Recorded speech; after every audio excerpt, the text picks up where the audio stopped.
నిజంగా విగ్రహాన్ని మన ఆంజనేయులు గారు పూర్ణచంద్రరావు గారు ఎన్టీ రామారావు గారి మీద అభిమానంతో ఇక్కడ ఆ రోజు సచివాలయం బిల్డింగ్ కూడా స్థలం ఇచ్చారు. ఆ బిల్డింగ్ పరిధిలోనే ఎన్టీ రామారావు గారి విగ్రహం కూడా ఉండాలనే మంచి ఉద్దేశంతో వాళ్ళు వేశారు. దాదాపు మన గ్రామంలో 3 విగ్రహాలు ఉన్నాయి. ఇప్పటికి రెండు అక్కడ మన సెంటర్ లో ఉంది. ఇవాళ సచివాలయంలో ఒక విగ్రహం వేశారు. అందరూ కూడా గ్రూపులు లేకుండా అందరూ కలిసిమెలిసి ఉండండి. కలిసిమెలిసి ఉంటే పార్టీ కూడా బలంగా ఉంటుంది. అందరం కూడా కలిసిగా పనిచేయచ్చు. కాబట్టి ఎన్టీ రామారావు గారి గురించి మీకు తెలియదు ఏం లేదు. గొప్ప మహానాయకుడు. ఆయన సినిమా రంగంలో కానీ లేకపోతే రాజకీయ రంగంలో కానీ ఆయనే సాటి. రావుడు వేషంలో కానీ, కృష్ణుడు వేషంలో కానీ, భీముడు వేషంలో కానీ, రావణాసుడు వేషంలో కానీ, కర్ణుడు వేషంలో కానీ, దుర్యోధను వేషంలో కానీ ఏ పాత్రలో అయినా ఆ పాత్రలో ఈడిపోయగలిగిన శక్తి ఒక ఎన్టీ రామారావుకు ఉంది. ఒకే సినిమాలో హీరోగా విలన్ గా 2 పాత్రలు వేసే శక్తి కూడా ఎన్టీ రామారావుకు ఉంది. అది ఎన్టీఆర్ అంటే.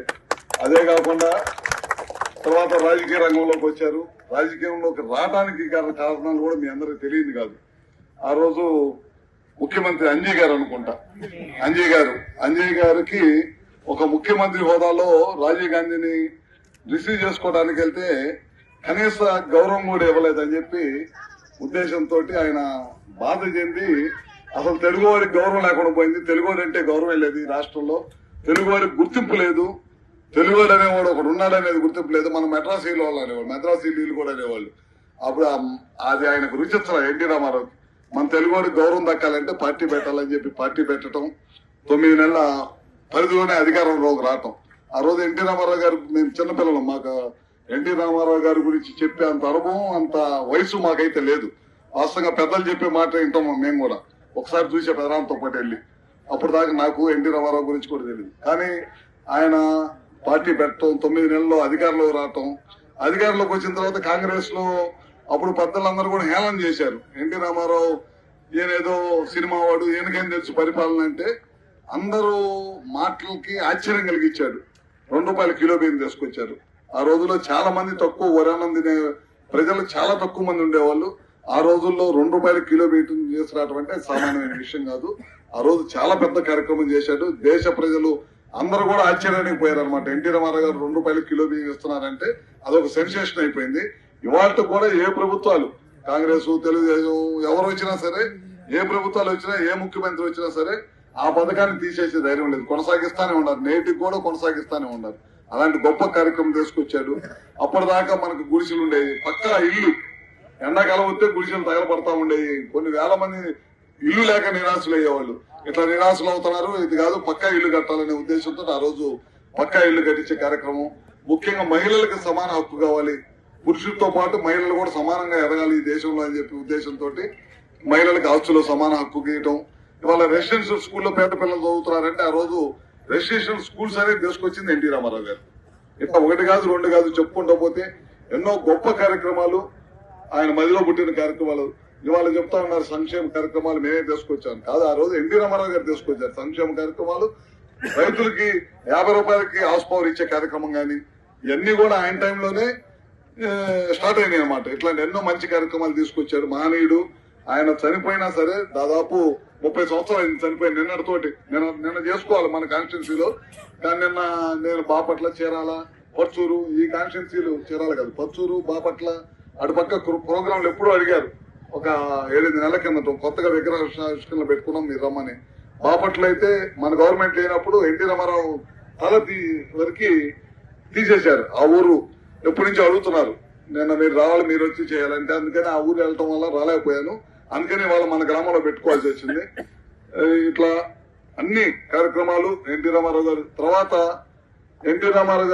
చంద్రబాబు నాయుడు గారు మన పార్టీని. చంద్రబాబు నాయుడు గారు తెలుగువాడి గౌరవం తీసుకొస్తే ఆయన తెలుగువాడి ఖ్యాతిని ప్రపంచానికి తీసుకెళ్లినాడు చంద్రబాబు గారు. ఎందుకంటే వాళ్ళు చూడండి, ఆ రోజు ఏమన్నాడు, వ్యవసాయంతో పాటు పిల్లలు చదువుకొని ఉంటే, ఎప్పుడన్నా ఇబ్బంది జరిగినా పిల్లలు చదువుకొని ఉద్యోగాలు చేస్తుంటే వాళ్ళ స్థితిగతులు మారుతాయని ఆ రోజు చంద్రబాబు నాయుడు గారు చెప్పారు. ఆ రోజు ఆ మాట చెప్తే రైతులు వ్యవసాయం దండకన్నాడని చెప్పి ఒక చెడు ప్రచారం చేశారు. ఇప్పుడు వాళ్ళు చూడండి, మా ఇంట్లో కానీ మీ ఇంట్లో కానీ నేను కూడా మా పిల్లలు చదువుకోవాలనుకుంటాను, మీరు కూడా పిల్లలు చదువుకుంటారన్నారు. కూలి పని చేసుకుంటా ఉండే వాళ్ళు కూడా పిల్లలు చదివించుకొని పిల్లల స్థితిగతులు బాగుంటే కనుక వాళ్ళు మళ్ళాగా కష్టపడకూడదు, వాళ్ళ స్థితిగతులు మారాలనేది చంద్రబాబు నాయుడు గారి ఉద్దేశం. అందుకనే చాలా పెద్ద ఎత్తున ఇండస్ట్రీస్, మన రాష్ట్రానికి ఇండస్ట్రీస్ రావాలి. ఇండస్ట్రీస్ వస్తే చదువుకున్న పిల్లలకు ఉద్యోగాలు వస్తాయి. వాళ్ళు చూస్తుంటే మన పిల్లలు ఎక్కడ పోతున్నారు, హైదరాబాద్, బెంగళూరు, మెడ్రాస్ పోయి మనం ఉద్యోగాలు చేసుకుంటా ఉన్నాం. ఇవాళ మన రాష్ట్రంలో కూడా 4 ఇండస్ట్రీస్ వచ్చినాయి అనుకో, 4 ఇండస్ట్రీస్ వస్తే మన పిల్లలు మన ఏరియాలో దగ్గరుండి చదువుకుంటారనే ఉద్దేశంతో చంద్రబాబు గారి తపనంతా కూడా ఇవాళ అందరం కూడా చదివించుకున్నాం. అందుకే నేను గుడిపాడు దగ్గర రైతులను అడిగా, ఏమంటే మీ పొలాలు కొద్దిగా ఇవ్వండి, మీకు సక్రమైన రేట్ ఇస్తాము అనగానే గుడిపాడు రైతులు ముందుకొచ్చి వాళ్ళు దాదాపు గుడిపాడు గాని ఇంకా మిగతా కుందుర్తి మామిలిపల్లెలు సగం మంది ఇచ్చారు, సగం మంది ఏమని అన్నారు. సరే అక్కడ బాగున్న పొలాలు చేసుకుంటా ఉన్నారు, సరే చేసుకున్నాము. ఏదైనా మంచి రేటు ఇప్పించంటే 18 లక్షలు ఇప్పిస్తున్నాం వాళ్ళకి. ఎకరానికి 18 లక్షలు ఇప్పించి 1050 ఎకరాలు ఎంత ఉంది, అందులో కొద్ది ప్రభుత్వ భూమిని మిగతాదంతా తీసుకుని ఇప్పుడు రెన్స్ అని ఇండియాలో ఎక్కర్లేదు. అంటే సోలారు, విండ్, ఈ మ్యానుఫ్యాక్చరింగ్ తయారు చేసే యూనిట్లు రావడం కోసం సెజ్ ఒకటి పెట్టడానికి ప్రయత్నం చేస్తున్నాం. భూమి ఇవ్వడానికి సిద్ధమయ్యారు. మనం డబ్బులు కట్టాలి, డబ్బులు కట్టిన తర్వాత ఇక దాని పనులు స్టార్ట్ చేయాలి. మనం ఇప్పుడు స్టార్ట్ చేసి అంతా రెడీ చేసిన తర్వాత ఇప్పుడు మన గొల్లాపల్లి ఉంది కదా ఇండస్ట్రియల్ దానిలాగా, అట్లానే ఇక్కడ కూడా తయారు చేసి ఇక్కడ ఈ ప్రాంతానికి ఇండస్ట్రీస్ కనుక వస్తే కనుక కొంతమేరకు మన పిల్లలకు కూడా ఉద్యోగాలు వస్తాయనే ఆశతోటి ఈ పని చేస్తా ఉన్నాం. అది కూడా చేస్తాం. మనం గతంలో ఎలక్షన్ అప్పుడు మన తీసుకెళ్లి బాపట్ల జిల్లాలో వేశారు.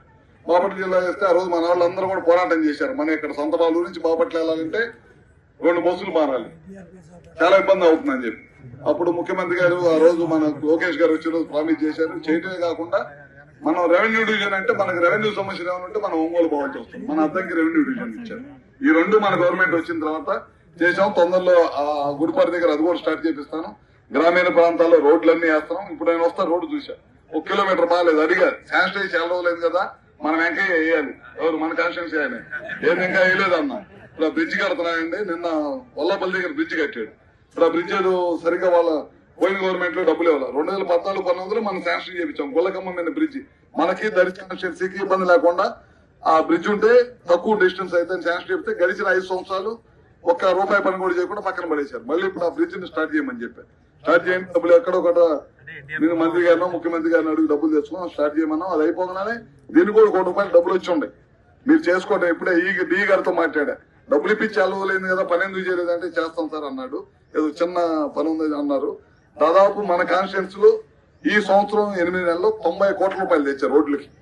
చూడండి, 90 కోట్లు తెచ్చాం. వాళ్ళ 5 సంవత్సరాలు మొత్తం ఒక్క రోడ్డు వేసింది అయితే నేనైతే చూడాల. మనం పెన్షన్లు ఇచ్చాం, 4,000 చేశాం. ఇప్పుడు నేను వస్తా, చాలా మంది ఆడపిల్లలు అడిగారు, భర్త చనిపోయారు, చిన్నమ్మాయి, 2 పిల్లలు ఉన్నారు, నాకు పెన్షన్ రావట్లేదని అన్నారు. ముఖ్యమంత్రి గారి దృష్టికి తీసుకెళ్ళాం. తొందరలోనే కొత్త పెన్షన్స్ ఇస్తారు. ఇప్పుడు ఏంటంటే భర్తకు వస్తా పెన్షన్, అది భార్యకి ట్రాన్స్ఫర్ కావాలి. గడిచిన 5 సంవత్సరాలు వదిలేశారు. అవి మిగిలిపోతే 1,50,000 పెన్షన్, 1,00,000 పెన్షన్ మొత్తం క్లియర్ చేయించాం మొన్న. ప్రతి నెల కూడా ఇప్పుడు భర్త చచ్చిపోతే పెన్షన్ వాళ్ళ భార్య ఇమీడియట్ గా వస్తుంది. భర్తకు వచ్చేది ఉంటే ఇప్పుడు కొత్త పెన్షన్లు ఉండే, ఇట్లా వితంతులు కానీ వికలాంగులు కానీ ఇవన్నీ ఉన్నాయి. అవి కూడా తొందరలోనే చేపిస్తాం.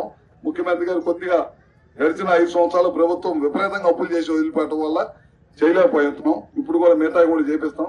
రోడ్లు వేస్తున్నాము, మిగతా కార్యక్రమాలు, స్కూల్స్ లో సైకిల్ ఇచ్చే కార్యక్రమం, పిల్లలకి డబ్బులు ఇచ్చే కార్యక్రమం చేశారు, పెన్షన్ పెంచే కార్యక్రమం చేశాము. 33,000 కోట్ల రూపాయలు ఒక్క పెన్షన్ మీద ఖర్చు పెడతాం రాష్ట్రం భారతదేశంలో ఏదైనా ఉందంటే అది కూటమి ప్రభుత్వం, చంద్రబాబు గారి నాయకులు. ఇట్లా వర్షం చేసుకుంటే వెళ్తున్నాం. కార్యక్రమాలు అన్ని కూడా సంవత్సరం 8 నెలల్లో ఇన్ని కార్యక్రమాలు చేశాం.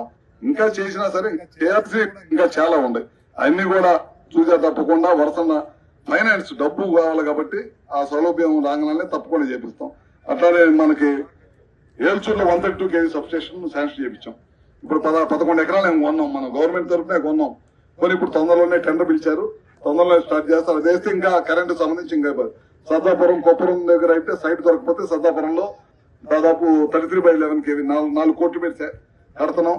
అట్లానే మల్లాయపాలెంలో కడుతున్నాం, అద్దంకిలో ఒక 3 కడుతున్నాం. ఇప్పటికి 7 సబ్స్టేషన్లు కడుతున్నాం కరెంటు సంబంధించి. అన్ని గ్రామాల్లో పోల్స్ పారుస్తాం. మీ గ్రామం బిగిన్ చేశారు లేదు తెలీదు, అయిపోయిందా? ఇక్కడ దాకా వచ్చింది. ఇంకా తొందరలోనే అవి కూడా కంప్లీట్ చేపిస్తాం. 100 గ్రామాల్లో మొత్తం కూడా పోల్స్ వేయించి, కరెంట్ వేయించి, మళ్ళీ సబ్స్టేషన్లు కట్టించి రాబోయే 30 సంవత్సరాలకు ఇబ్బంది లేకుండా చేస్తాం. గవర్నమెంట్ వచ్చిన తర్వాత మంత్రి గారిని పిలిచాను. ఆ బిల్డింగ్ ఆయన చేత ఓపెన్ చేయించాం. ఆయన బిల్డింగ్ ఓపెన్ చేయించాక గ్రామాల్లో ఎక్కడైతే సబ్ సెంటర్ లేవో ఆ బిల్డింగ్ల కోసం దాదాపు 10 కోట్లు ఇచ్చాడు. ఆగిపోయిన సబ్ సెంటర్లకు 3 కోట్లు ఇచ్చాడు. మళ్ళీ మొన్న మంత్రి గారు వచ్చారు కదా, మన సత్యకుమార్ యాదవ్ గారు వచ్చే రోజు కొత్త బిల్డింగ్లు 30 ఇచ్చాడు. ఏది సబ్ సెంటర్లు అన్ని బిల్డింగ్లు కట్టుకొని అన్ని ఊర్లో చెప్పి 30 సబ్ సెంటర్లు ఇచ్చారు. మళ్ళీ కూడా సంతమాలు 5 మండలాలు అవి కూడా పూర్తి చేస్తాం. అన్ని కూడా తప్పకుండా చేస్తామని చెప్పి తెలియజేసుకుంటూ ఇవాళ మంచి కార్యక్రమం పెట్టారు మీ గ్రామంలో. మమ్మల్ని కూడా ఈ కార్యక్రమంలో భాగస్వామ్యం చేసినందుకు మరొకసారి పేరు పేరున ధన్యవాదాలు తెలియజేసుకుంటూ సెలవు తీసుకుంటాం. చరిత్ర సృష్టించినోడు ఇప్పుడు ఆ చరిత్రని తిరగరాయబోతున్నాడు. అబద్ధాల గోడల్ని బద్దలు కొట్టి నిజాలను రాగా మీ ముందుంచబోతున్నాడు. నిజమైన వార్తల కోసం వెంటనే డౌన్లోడ్ చేసుకోండి రా యాప్ని.